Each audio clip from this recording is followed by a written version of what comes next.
Hello everybody and welcome back to my channel. Today we are talking Magic Kingdom, my absolute favorite of all of the parks at Walt Disney World. I mean, how could it not be? For real. We are talking about my top tips to conquer the Magic Kingdom. And when I mean conquer, I mean do everything that you want to do in Magic Kingdom in one day. It's possible, people. I've done it multiple times. It might seem overwhelming because there is a lot to do in Magic Kingdom, but it is totally doable. You can do everything you want to do in one day, and I'm going to tell you how. So my first tip for going to the Magic Kingdom is show up early. Whatever the opening time is, show up early. And the reason for this is you'll get to see a special show that nobody else gets to see unless they show up early as well, and that is the early morning welcome show. I've heard that they changed that, that it's not at the front where it normally is. I heard that they just open it a few minutes early and you get to actually go into the Magic Kingdom, and they do it on the castle. So I think that sounds a little bit more special. It's not as, memorable, because I've been going to the welcome show for as long as I can remember, so that's like near and dear to my heart with the railroad station and all of that. But they're doing a new show. It's still magical, it's still a little bit of extra, and you get there early so you can be one of the first on multiple different rides. My second tip for conquering the Magic Kingdom in one day is going to be always go to the left. Everybody's natural reaction to the crowd always naturally goes right in every situation, unless you're from the UK where you're used to everything being left.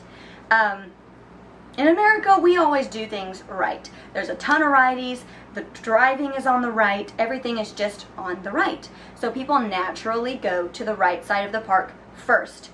So my tip is always go to the left side of the park and work your way clockwise. Isn't it crazy that we want to go counterclockwise naturally? Work your way clockwise. Now, my family does do that. I can't even believe I'm telling you my family secrets, but my family goes straight to Space Mountain, rides that first, rides Buzz Lightyear, and then bolts it to Adventureland, and then we work our way around so we can get one of the biggest rides out of the way first. And then Buzz Lightyear tends to get in the 40-minute wait at its longest, well, probably a little bit more than that on really busy days. But we get those two really great rides out of the way first, and then we go to the left and do all of the Adventureland, and then Frontierland, that kind of stuff out of the way first, because people don't tend to go to the left. So that's another one of my tips is always go to the left. Well, your left is probably this way, so always go to the left. Okay, another tip for you is use your fast passes wisely. If you don't use fast passes, or if you're like one of those people that books fast passes like the day of, don't do this. If there are rides that you haven't ridden because they're kind of new or whatever, always you get a 60-day mark. If you're staying at Walt Disney, you get 60 days to book your fast passes. If you're not staying at Walt Disney, you get 30 days to book your fast passes. So always book on that 60-day or 30-day mark, and book the ones you really, really want to do. And try to space them out a little bit so you're not in a rush to get certain places. Kind of make it in the flow of where your plan goes. So, for instance, if we were doing it, we would go, okay, we're going to do Haunted Mansion, and then we're going to do Big Thunder Mountain, then we're going to do Haunted Mansion, and then we're going to do Seven Dwarfs Mine Train. So that kind of goes in a line, and you get time to do other things throughout the park as well. So use your fast passes wisely.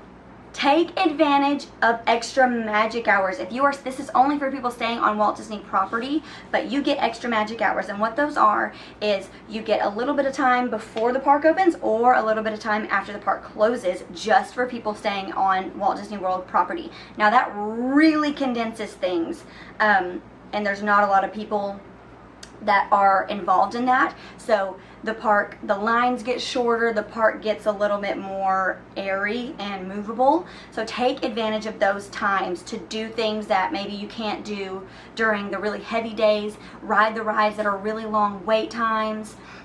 Go see characters. That's a great time to go see characters because the character lines go because a lot of people like to do the rides. So go see characters that you want to see. Watch the fireworks show. They typically will do another fireworks show, or maybe just like another little performance that is scheduled. Go do those things that are really heavily desired during the times that not everybody is welcome into the park. Ride all the popular rides during or after the fireworks. I say during because we typically do the Magic Kingdom twice in our Disney vacations, and if that's the case, then definitely do that, because everybody's gonna go want to see the fireworks because they only do one showing of fireworks per night.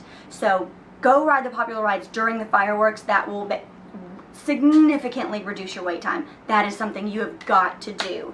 If not, wait till right after the fireworks, then go to your favorite ride that you have not done yet during the day, and that's when you need to ride your favorite ride, because the lines will literally be 5 to 15 minutes long, and that's like unheard of for Space Mountain, Thunder Mountain, the Seven Dwarfs Mine Train, that kind of stuff. So definitely ride your favorite rides during or after the fireworks. And my last tip is going to be a parade viewing tip.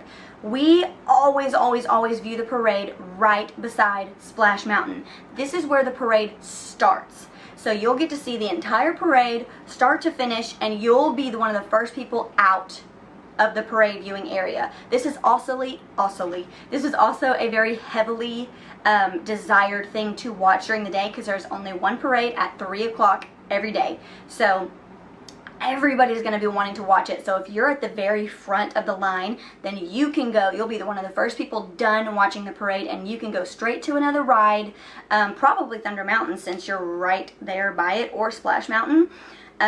Or you could head to Liberty Square and ride some of the rides there. But that is a great way. One, it's not a very condensed area. There's not a lot of people trying to watch the parade right there. So there's a lot of room. It's easy to get on the front row to get good pictures, video of the parade.